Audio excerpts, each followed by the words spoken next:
Greetings and salutations, YouTube family and friends. Trav Vlogs here. What's up, guys? Okay, so today I am here with one of my best friends, Lewis from Mokojin Gaming. He's got a cool gaming channel here on YouTube. I'll make sure to post a link down in the description for you guys to check him out. So make sure you do that after you get done giving this thing a listen. And today, he and I are here to give our thoughts on the new Star Wars film, The Force Awakens, that came out. Lewis, how are you doing today? I'm doing great. How are you today? Oh, I can't complain. A little soggy out there from all the flooding that's going on, but I'm on high ground, so I'm not really all too worried about that. Yeah, it's absolutely pissing down with rain here too. Ooh, yeah, it's pretty rough right now. But you know what? It'll be okay. Just give it a little time. Wait for Noah's Ark to come pick us up. Everything will be great. All right, so on to the subject matter at hand. What did you think about Star Wars: The Force Awakens? Well, I loved it. I'm gonna preface this whole review thing by saying I don't think either of us are gonna say anything that hasn't already been said about this film a million times. This is true. This is true. I think every single person with like even the slightest hint of critical thinking is gonna overwork this film to death for years until the next film comes out. I don't doubt that one bit. And with that being said, let it be known that I have not myself watched any other reviews of the movie, so anything that I say that may coincide with it, I guess, would only just kind of drive home the same points. So I haven't been influenced, or I guess you could say tainted, by any of the other reviewers out there. So this is just my opinion, really. Obviously, before I saw the film, before I saw it come out, I avoided reviews and spoilers and everything as best as I could. Unfortunately, I was spoiled about something in the film, literally a day before it came out for me. Yeah. But I have seen a few reviews, specifically the Red Letter Media, what's it called? Half in the Bag. Yes, that's right. Their 100 episode special, which was just awesome. I know those guys do a lot. I think Cinemassacre, James and Mike did a review on that. One with spoilers, one without, which was really cool. I think every single YouTube channel that I'm subscribed to produced some kind of Star Wars content leading up to the film. Right. Yeah, I can totally understand that. I mean, Star Wars is a phenomenon, so I mean, there's no way you can escape it in popular media. Yes, I mean there was even an article on a news website saying what to do to avoid Star Wars mania if you're completely against it. They had like tips and tricks for you to get around it. Just dig yourself a hole and bury yourself in it for the next month. It's probably, I mean, even for the next couple of years, because all the people are going to be talking about is the next film coming out, which is Rogue One. I suppose by the time this is uploaded, it will be next year because. Right. Yeah. Yeah, I'm looking very much forward to Rogue One and the rest of them, to be quite honest. Yes. I mean, it's all good. Okay, for me, the moment I sat down and I saw a long time ago in a galaxy far, far away, and then that initial pop of the orchestra, I got chills. Yeah, I mean, even the prequels, as bad as they are, even they, you'd have to be a pretty cold-souled person to not get, a little bit of reaction out of that opening crawl. Right, and especially since it's been so long since the last Star Wars films made. I mean, maybe I was just jonesing for it, and my inner kid was just like, It's not as bad as it was between the original trilogy and the prequels, but it's still, a lot of people didn't think these films were ever going to be made again because George Lucas for years and years has said, unless I'm making them, there will never be a sequel trilogy, and there will never be another Star Wars film until obviously he sold the rights to Disney.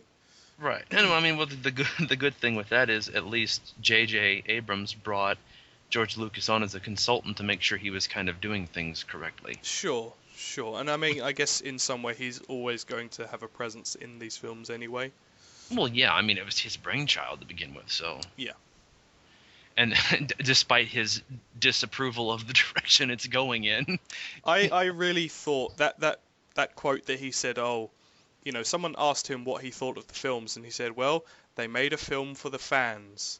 And that really got my goat up with that quote, because it's obvious that he's sort of passively aggressively hating on this film because it's not his direction or his Star Wars. It's a Star Wars for the fans, which is what he should have done in the prequels. He shouldn't have made this grand soap opera politics thing.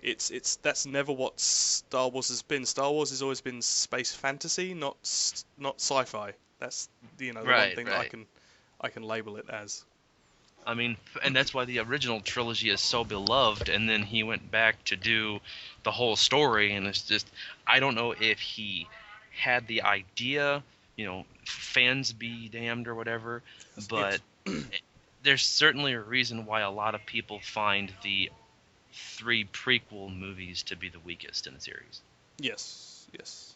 But I mean, anyway, moving back to current events, yeah, I thought overall the whole plot, as I told you before, I felt this to be very much like Episode 4, A New Hope, kind of being retold. Yes.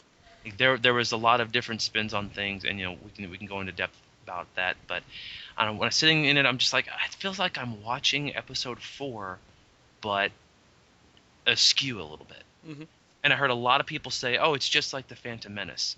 I didn't really get that. I didn't get a Phantom Menace vibe from No, it. I don't think how you could even associate it with the Phantom Menace. Really. Like one of my buddies who went with me to go see it, he even said, "Oh, it was just like a Phantom Menace." I'm like, I don't see that. Perhaps he was confused Maybe with The New Hope. maybe it was, but no, I mean, I thought it was great. The pacing was very Episode 4-esque, but Episode 4 happens to also be one of my favorite Star Wars films anyway. Right. So maybe that's why I liked it so much. But the pacing was great. They did wonderful character development. As many characters as they threw at you, as I can usually just kind of get overwhelmed by it and just be like, I don't know all these people. Why should I care about where they're going and who they are as characters? But almost immediately, you buy into it. It's just, at least I did. The thing that I liked about it having quite a lot of characters was everyone had a role to play. No one was just sort of standing around just, doing nothing or just driving something. Like, I can make the comparison to Indiana Jones here with the Crystal Skull. And by the end of the film, Indiana Jones is literally only driving a car, and that is his motivation in the film. Like, it's just so idiotic, the direction of that film compared to this one, where every character feels like they're lived in along with the universe as well, which is very, very, very important. That the Star Yes. Wars universe as a whole feels real and feels like a place that it actually exists, and the characters in it are organic and they're not actors playing a role. Do you know what I mean? See, you hit it right there with the characters are organic, because right away I just found almost something to relate to with each one of the characters. And this is no surprise to you, of course, but Poe, the gifted pilot, Yes. immediately became my favorite character 5 minutes into the film. And he is probably the most underdeveloped character in the film. He's in it for about 25, 30 minutes in total, I think. Right. If, I mean, if and you don't see him do a whole lot, but while he's there, Yeah. he really made an impression on me. I guess it was with his quick wit and one-liners. He's basically the new Han Solo. Yeah, yeah. I'm thinking that they're obviously saving a lot of this development of the characters for the future films, because you can't, shoot your load in the first film. Pardon the expression. Right, right, right. You have to. Kids listen to this. What are you talking about? I mean, I couldn't think of it in. I couldn't think of a better way to explain myself in the moment. I'm sorry. And basically what we're trying to say is you just can't put all your cards on the table at once. Right. Otherwise, the whole house of cards falls down. Exactly. And nobody wants that. No. No, I mean, it's like right off the bat, boom, Poe, I'm just like digging this guy, loving him. Hmm. From what we learn about Finn, I was a little worried at first the way he was portraying the awkwardness of, I guess, the situation. But the more I saw of him, the more I became, I guess, acclimated to his style, and I realized it's not him being awkward, it's the character who is awkward, and he's slowly kind of learning how to undo what the First Order has done since he was a little kid, because they explain right from the bat he was taken as a little kid from a family he never knew, forced to obey so he could become a First Order stormtrooper. Right. And the thing with Finn is he is probably the closest to like the audience character, the one that the audience relates to the most. I know obviously there's three main characters in a sense, but I think Finn is the one that the audience follows the most, and journeys with him through the film. And that awkwardness at the beginning and growth into what he becomes at the end of the film is a journey that the audience goes along with him on it, Right. which makes the audience relate to him a whole lot more as well. I 100% agree with you. And like I said, by the end of it, no worries at all about awkwardness. In fact, it made me think critically about, wait a minute, no, as a character, yeah, he would be awkward because he hasn't developed socially as many of the others in the galaxy had. No, I mean he was brought up without a name, for Christ's sakes. Right. And then it's just like, okay, then. And then he eventually, okay, I can denounce all this. I've been given a new name. I loved how much he bought into the. Oh, are you with the Resistance? Yeah, I'm. Yeah, I'm totally with the Resistance. I am with the Resistance. I mean, the more he said it, the funnier it got. It's just like he's trying to pretty much sell it to himself. Exactly. Like, yeah, I'm totally with the Resistance. Yeah. That makes sense. That's what I was going to say. It's like he's not trying to sell it to, I think it was Ray he was talking to, but he's trying to convince himself to be this person. Right. Because the first he's person, hulking himself up. yeah, because the first person that he's had contact with is a Resistance person, and he's probably heard all kinds of things about the Resistance being part of the First Order, and he doesn't know a thing about them. So he's trying to play this short little role of how much Poe has had an effect on him. So in the brief time that they've met, he's trying to essentially be Poe as best as he can, and it works because he's even wearing the jacket and everything, and he's trying to convince himself and Rey. And BB-8, the little droid, just doesn't buy it for a second. God, I love him though. Oh yeah, BB-8 has to be. I mean, he was so emotive through that entire movie. Like, you felt if he was excited, it made you happy. If he was sad, I swear the entire cinema just Yeah. like every time he drooped his head and just kind of did the sound, just like tear. He was designed like flawlessly, I think. Oh my gosh, I was just wondering if they were gonna make him to sell toys, but no, he was a legit good character. Like Disney obviously know how to make a character to be innocent and open to be embraced by an entire generation of people, and they hit it out of the park, I think, with BB-8, because every person that I've seen just loves him.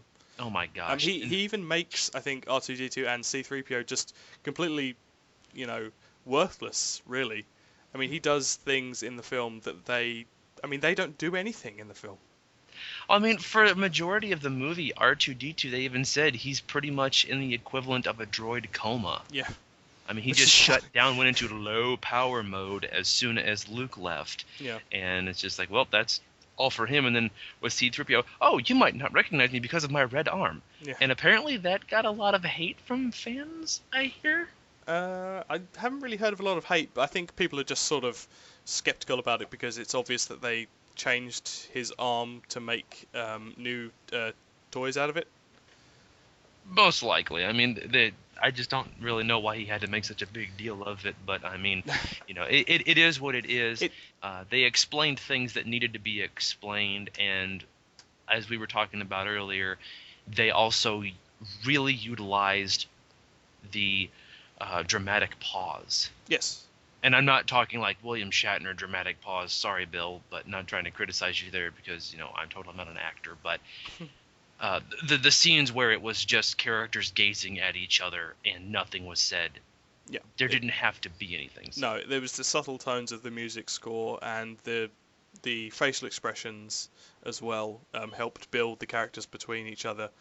And nothing was said that didn't need to be said, I think. There was no bloating of the script or anything like that, or even the dialogue. Everything was straight to the point, straight to the action. Emotional punches hit. Right. And something that I loved, none of these cheesy no's added where there didn't need to be. I'm looking at you, George. Yeah. No, but I mean, yeah, the characters were fantastic. Like I said, Poe definitely had to have been my favorite, hands down. Loved the development of Finn, Rey with her awakening of the Force, especially the scene where she's being detained and she, after about 5 attempts, finally convinces Daniel Craig Stormtrooper to let her go, and at the very last moment, oh, by the way, you'll also drop your gun. He's like, yep, boom, just drops it. You know what? That sounds like a really good idea. I think I'll do that. So, yeah, perfect. Glad you thought of it, Flonk.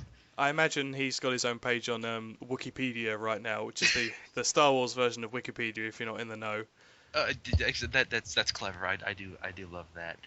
Um, yeah, and even like with the bad guys, the Hux, they gave quite a lot of time to. Kylo Ren, of course, we got our fill of him and who he is. Mm-hmm.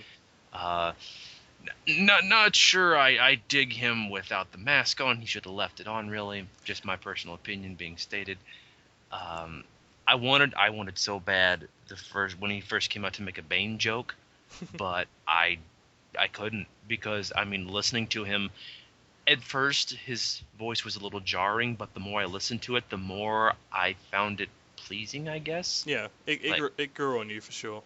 Right. I mean, at first I thought, oh wow, he's definitely using a voice changer. Then he pulls off his mask and you hear him speak. He's like, no, it just pretty much sounds like he's talking over a radio. Yeah. That's actually how he speaks. Yep. I am shocked completely. If I had to give any criticisms about characters, I just wish they would have done more with Captain Phasma. Yeah, that's one of the things that a lot of people have said, that in the marketing of the film, Phasma was sort of hyped up to be this, this almost Boba Fett-esque legendary warrior, and in the film, she doesn't really happen. It doesn't really happen like that. She does a little bit here and there. She browbeats Finn at the start of the film, which sets up a later scene. Yeah, I'm in charge now. I'm in charge now, Phasma. Yeah. Just shoves that rifle right under her chin. She's like, I'm gonna so kill you when this is over with. I mean, really, if the First Order wanted to blame anyone for the destruction of their base, spoilers by the way, they would levy that entirely at Phasma, I believe, because she is the one that lowered the shields. Under duress. The rebellion destroys the Death Star. That never happens. Even the film itself says, here's a Death Star, here's Starkiller Base, two comparisons. And right, exactly. The first thing that Han Solo says is, how the hell do we blow it up? Because obviously it has to blow up. Yeah. There's got to be an exhaust port or some little canyon that you have to fly through. And because I read the script and that's what it says. No, oh heck, I was going to mention something about a few things people had said about the whole plot with the Star Killer thing, but I've already long since forgotten it. Oh well, it must have been a lie. But anyway, let me give the steering wheel to you for a while. What would you like to talk about in the film, sir? Well, I mean, this review, as far as I'm concerned, is more of like an opinion piece. It really is. It's more like how we felt, both of us, during the film. I just felt like it was a totally 100% Star Wars film.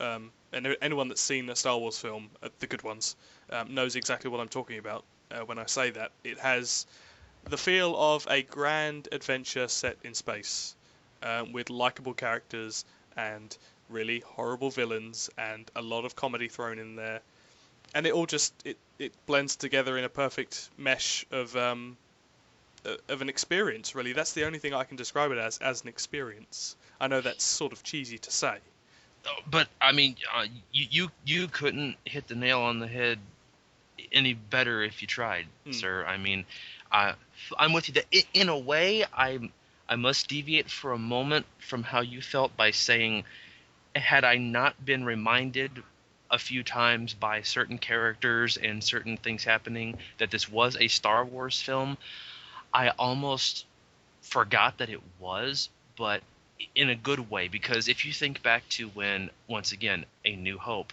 was out and you watched it for the first time and that was the first Star Wars film that you ever saw, you couldn't say, well, it felt like a Star Wars film. No. All you could say was just I was emotionally invested and it was just a great story to be told.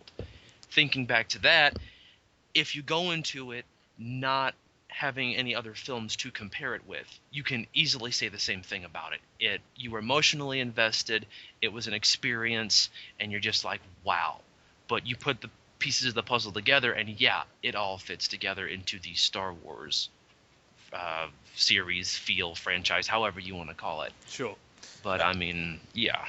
I think in regards to the film feeling a lot like A New Hope, going back to that briefly, I believe that J.J.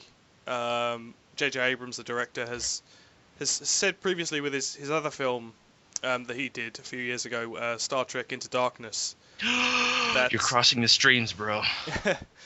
That he wanted to sort of dial down the references, because a lot of criticism was levied at Star Trek Into Darkness for just basically being a retelling of Star Trek II Wrath of Khan.